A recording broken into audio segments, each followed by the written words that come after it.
es un programa de filosofía por televisión. Ustedes se preguntaron por qué estamos aquí. Yo existo porque pienso. El hombre piensa. Es el lugar en el cual todos los saberes son pensados. Descartes es un héroe del pensamiento.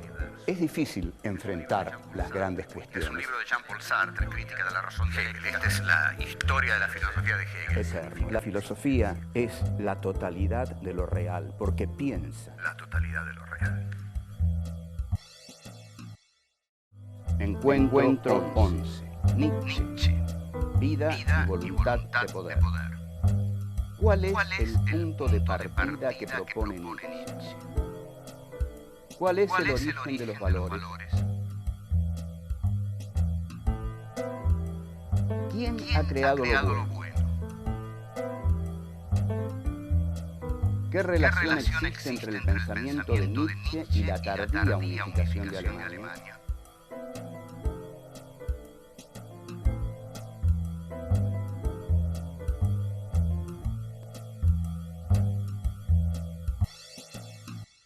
En el anterior encuentro estuvimos viendo la filosofía de Karl Marx. El pensador que vamos a abordar ahora es un pensador, ante todo, digamos, que bigote no le faltaba. Como ustedes pueden verlo, acá el querido loco de Turín, se le dice así porque ahí enloqueció y realmente llevó una vida de muchos sufrimientos. Paso a hablar un poco de la enfermedad de Nietzsche, porque me estoy dispersando, pero no importa, es un dispersa interesante. Heidegger dice que de Nietzsche en última instancia lo que siempre se va a poder decir es que se trata de un filósofo que al final se volvió loco. Es decir, que si uno a veces no les cree a los filósofos que no se volvieron locos, y dice estos tipos están locos simplemente por lo que leen los libros de los filósofos, Nietzsche sí, Nietzsche hizo los deberes en ese sentido, era un filósofo loco que se volvió loco, es como una sobreabundancia.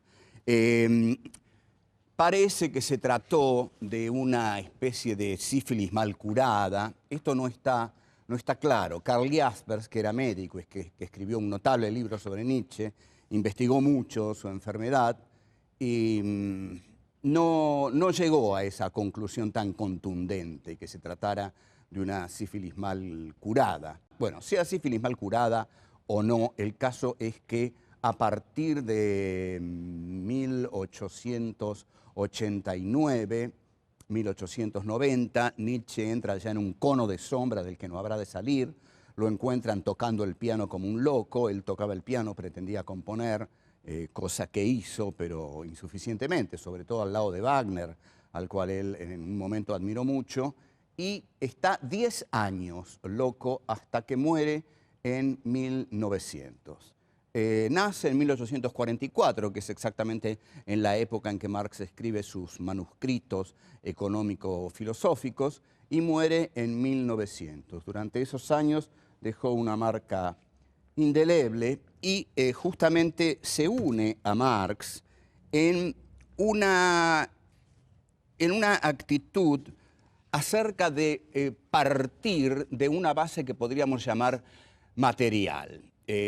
Vamos a aclarar esto. Si Marx parte de las fuerzas de producción y las relaciones de producción capitalistas, de la materialidad de la historia y de la materialidad de su sujeto elegido, que es el proletariado, que trabaja con la materia y por eso su filosofía la llama materialismo histórico, Nietzsche va a partir de la vida. La vida era, el concepto de vida estaba faltando en la filosofía. Entonces Nietzsche se va a definir a sí mismo ante todo como un furioso antiplatonista. ¿Por qué? Porque toda la filosofía de Platón consiste en realidad en dos puntos esenciales. Hay un mundo sensible y hay un mundo suprasensible. El mundo sensible es el mundo en el que habitan los hombres y el mundo suprasensible es el mundo en el cual están las ideas que son perfectas en sí.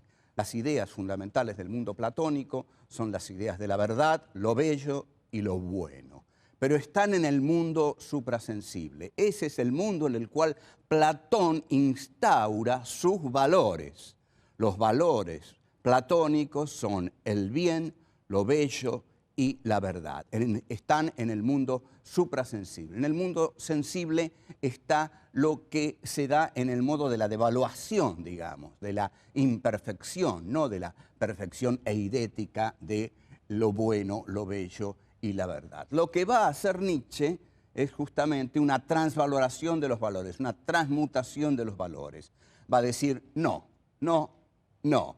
Elimina el mundo suprasensible y basa su filosofía en lo que podríamos llamar la materialidad de la vida. En este sentido es que me interesa ligarlo a Marx, la materialidad de la vida.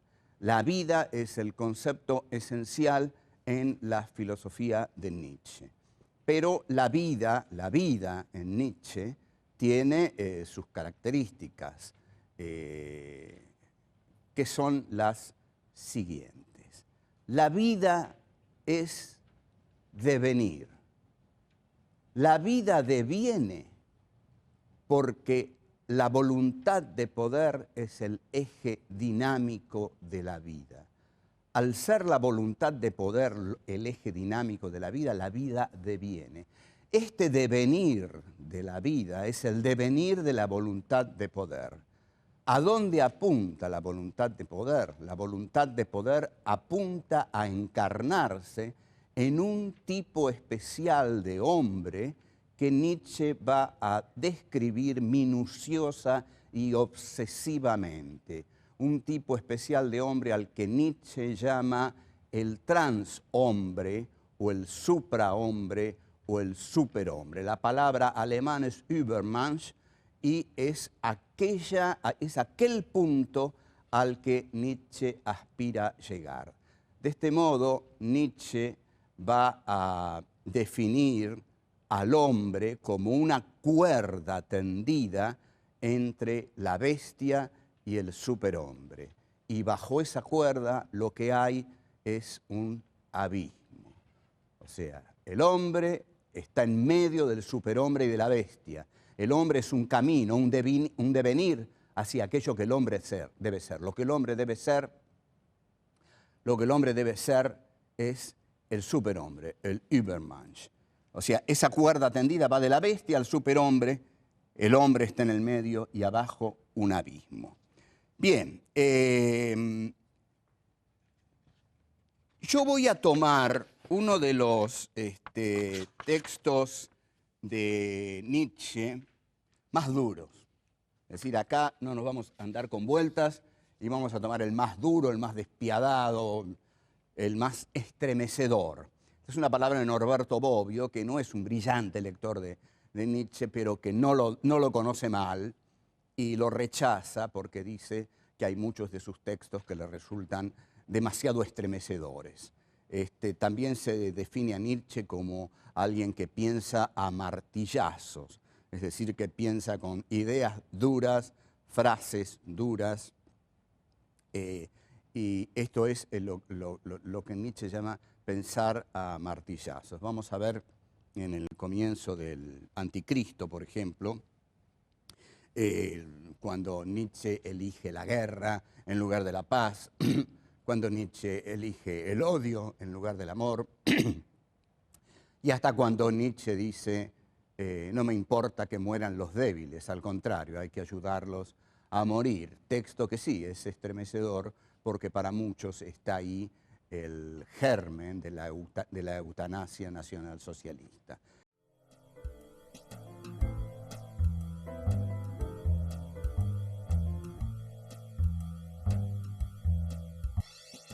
El texto que voy a tomar de Nietzsche es La genealogía de la moral. La genealogía de la moral es un texto, por supuesto, que trata de los valores morales, que es algo que pareciera como que todos tenemos resuelto, que todos sabemos qué es la moral. Pero Nietzsche va a pensar por moral algo bastante distinto a eso que él llama la burguesía, los lectores de periódicos, esa gente común que odiaba el alemán cotidiano, odiado furibundamente por Nietzsche, el incapaz de llegar a los extremos, el incapaz de arriesgarse, el incapaz de acercarse a la locura, a lo dionisíaco, ya vamos a ver qué es esto, ese hombre totalmente apolíneo, es decir, totalmente racional, totalmente diseñado, totalmente trazado por la sociedad burguesa a la que pertenece, es el hombre del cual Nietzsche va a abominar. Ese hombre no es el que va precisamente a encarnar la moral que Nietzsche va a diseñar en su libro La genealogía de la moral. La palabra genealogía funciona aquí como en tanto búsqueda de los orígenes, ¿no? La genealogía es ir en búsqueda de los orígenes. ¿Qué sería entonces una genealogía de la moral? Una genealogía de la moral es ir en búsqueda de los orígenes de la moral. ¿Cómo nacieron las palabras que dan estructura al pensamiento moral de la sociedad burguesa del siglo XIX, que es la de Nietzsche? Bueno, eso es ir precisamente en búsqueda de las fuentes. En esa búsqueda de las fuentes, Nietzsche cuenta, en el preciso inicio de este libro, Nietzsche cuenta que a los 13 años se preguntó por el problema del mal. Es una buena edad para preguntarse por el problema del mal, y en cualquier otra edad que usted o yo nos preguntemos por el problema del mal, no lo vamos a poder solucionar, el problema del mal. Lo único que sabemos es que el mal está en todas partes y hasta diríamos que es el protagonista de la historia, pero el origen del mal es realmente difícil de decidir, aún apelando a los relatos de la Biblia, ¿no? Pero lo que dice Nietzsche es que en principio él le atribuyó a Dios el mal, lo cual es un comienzo harto evidente, es decir, Dios es el creador del ángel caído de Mefistófeles, entonces en tanto creador de Mefistófeles, Dios habría creado el mal. Bueno, no nos detengamos demasiado en estas cosas que son muy sencillas para la altura en que estamos en nuestro curso, y vamos entonces a ver qué es lo que hace Nietzsche con la moral. Nietzsche odia al cristianismo, detesta al cristianismo. Su libro se llama El Anticristo, es el anticristianismo. ¿Qué es lo que detesta en el cristianismo? Detesta la blandura, detesta la compasión, detesta la piedad, detesta el ascetismo, detesta los valores sacerdotales. Es un tipo Nietzsche que exuda vida, exuda vitalidad, dionisismo. Les debo la aclaración de dionisismo, que es fundamental para todo esto. Pero bueno, se vuelve furibundamente contra los valores cristianos. Los valores cristianos son, por supuesto, como dije, la compasión, la moral cristiana. Para él son valores blandos. Hay que buscar valores duros, y los valores duros los va a buscar en el medio de los hombres duros. Los hombres duros para Nietzsche son los guerreros. Los guerreros también van a ser los aristócratas. Entonces, Nietzsche viene en busca de la posibilidad, que cree muy cierta, de instaurar otros valores basados en otros principios. Los valores que viene a instaurar, primero, ante todo, va a buscar su genealogía, va a buscar el origen de esos valores. Si nosotros habíamos visto que en Platón había un mundo suprasensible, Nietzsche no va a buscar los valores en el mundo suprasensible, sino que lo va a buscar en el mundo sensible, sanguíneo, brutal, casi en el mundo de las aves de rapiña, en el mundo de los guerreros. Entonces, lo que va a decir es que la palabra bueno existe porque desde los griegos, los aristócratas se dieron a sí mismos la capacidad de nombrarse los veraces. La aristocracia griega se designaba a sí misma como los veraces. ¿Quiénes son los veraces? Los veraces son aquellos cuya palabra es la verdad. Cuando la aristocracia griega decía algo, esa era la verdad. De modo que ya tenemos cuál es la fuente nutricia de la verdad. Es el aristocraticismo griego.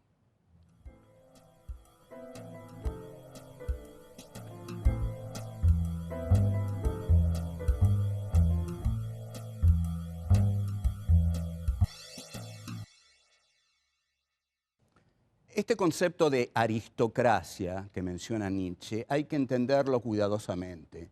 No se trata de una clase social, al menos para Nietzsche.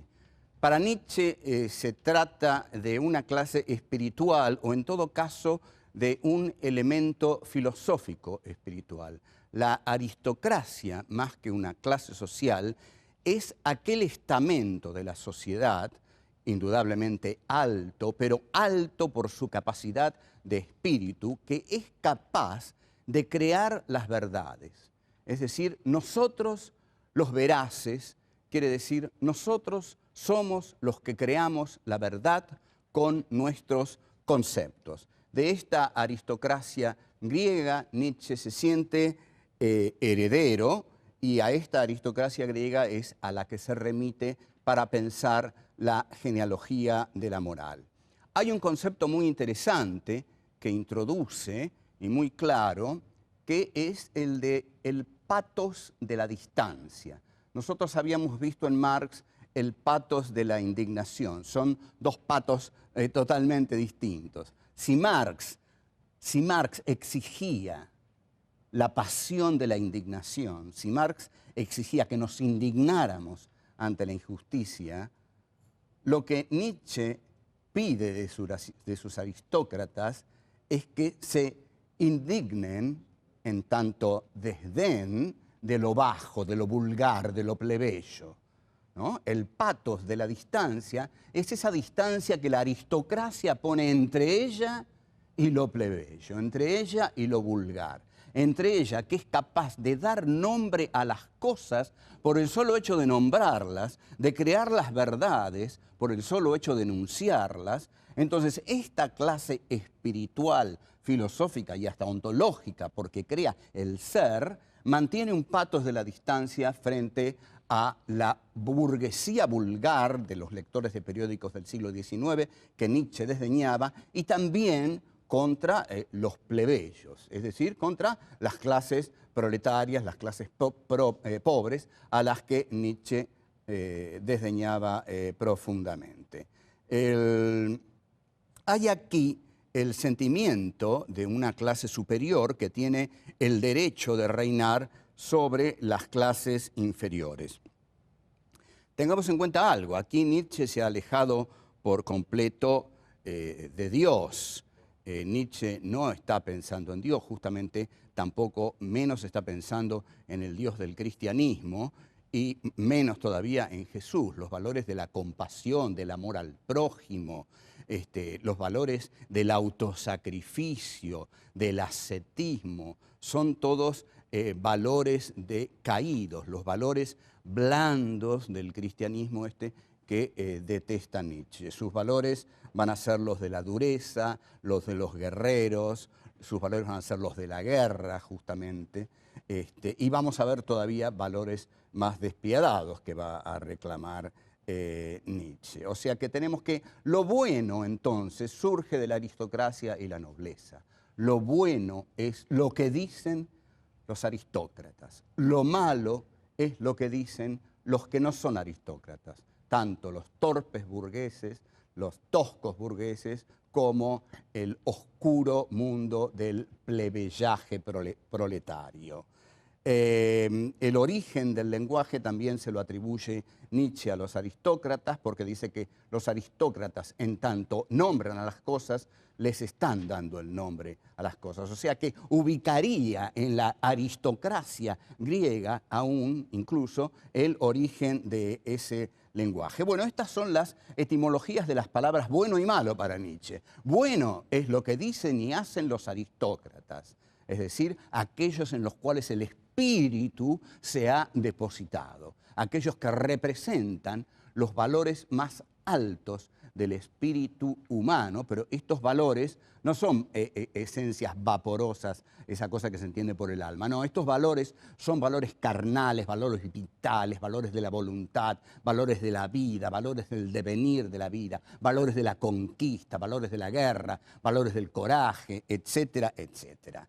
La palabra malo va a ser para Nietzsche todo aquello que señale a los inferiores. Los inferiores son por sí mismos malos, porque justamente son inferiores, no pertenecen a la aristocracia de los guerreros, porque esta va a ser en última instancia la más clara definición de la aristocracia que va a dar Nietzsche. La aristocracia es siempre guerrera. La aristocracia va a ser lo que va a llamar más tarde el ave de rapiña y con más exactitud la bestia rubia. El vikingo, el samurái, que todo esto va a confluir, no lo quiero adelantar, pero como se estarán dando cuenta ustedes, todo esto va a confluir en el Tercer Reich, es decir, los nacionalsocialistas, toda esta era una materia prima riquísima para el Tercer Reich y efectivamente se apropiaron de ella. Uno no sabe si Nietzsche fue nazi, pero se parecía bastante.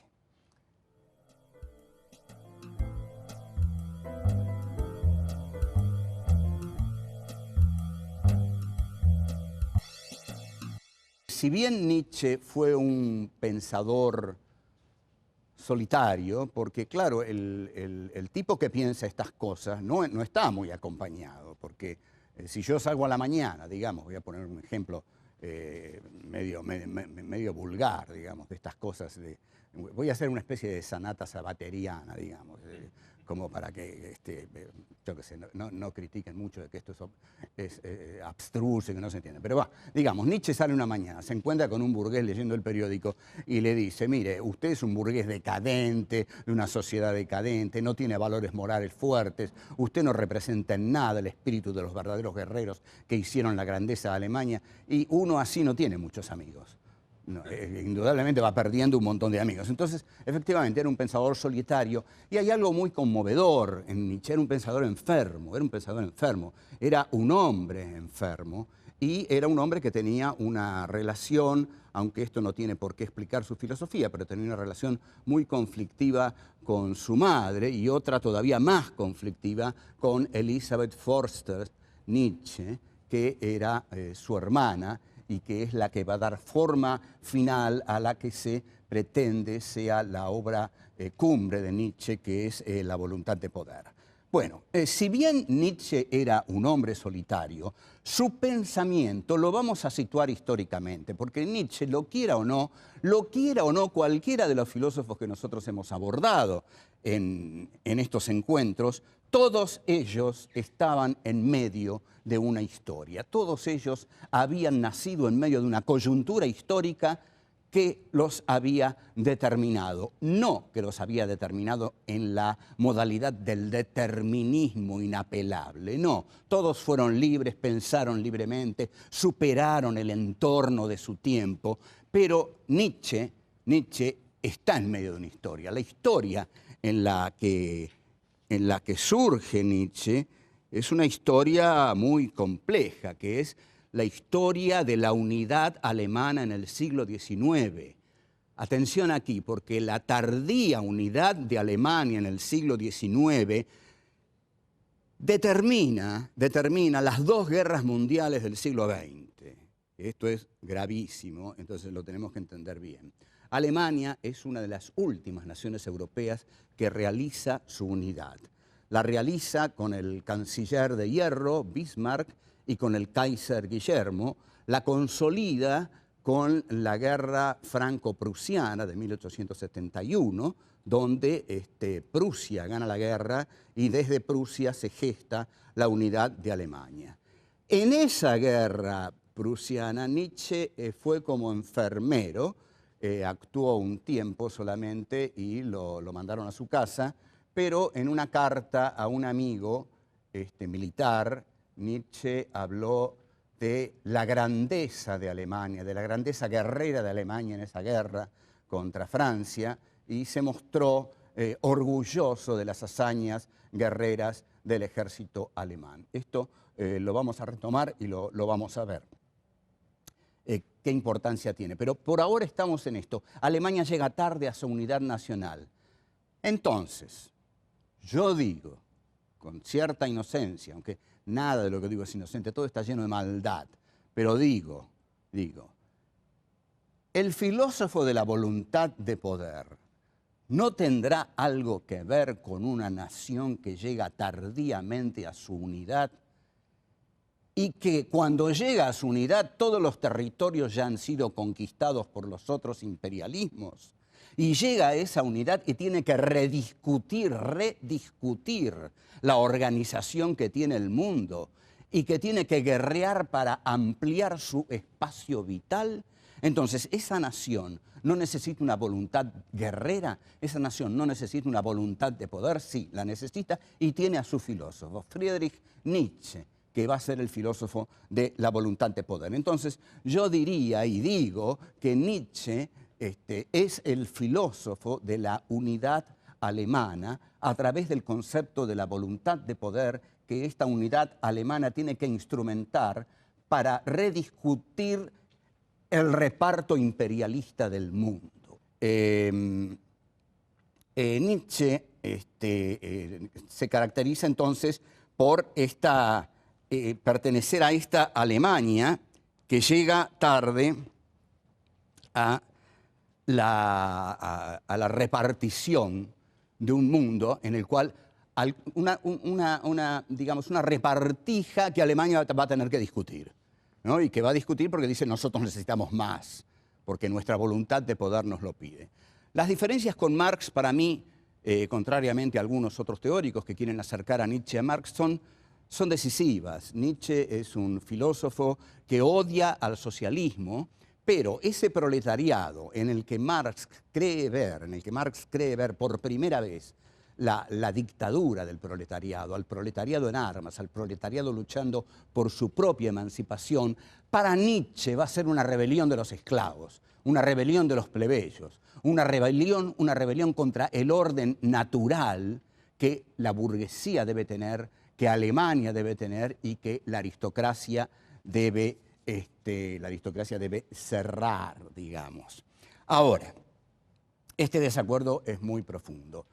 Si bien Marx parte como materialidad de las clases sociales, de las relaciones de producción y de las fuerzas productivas, y Nietzsche de la vida, las diferencias entre uno y otro son enormes y se ven sobre todo en la cuestión de la Comuna de París. Para Marx, la Comuna de París era la lucha por la liberación de la clase obrera. Para Nietzsche, la Comuna de París era la insubordinación insolente del pueblo bajo, de los plebeyos. Seguimos en otro encuentro.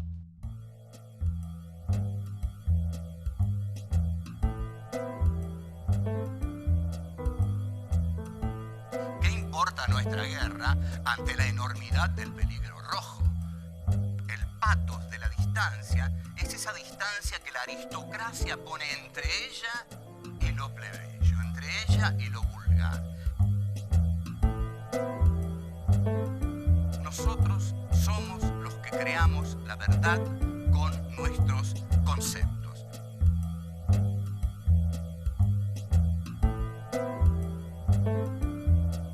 Cuando la aristocracia griega decía algo, esa era la verdad.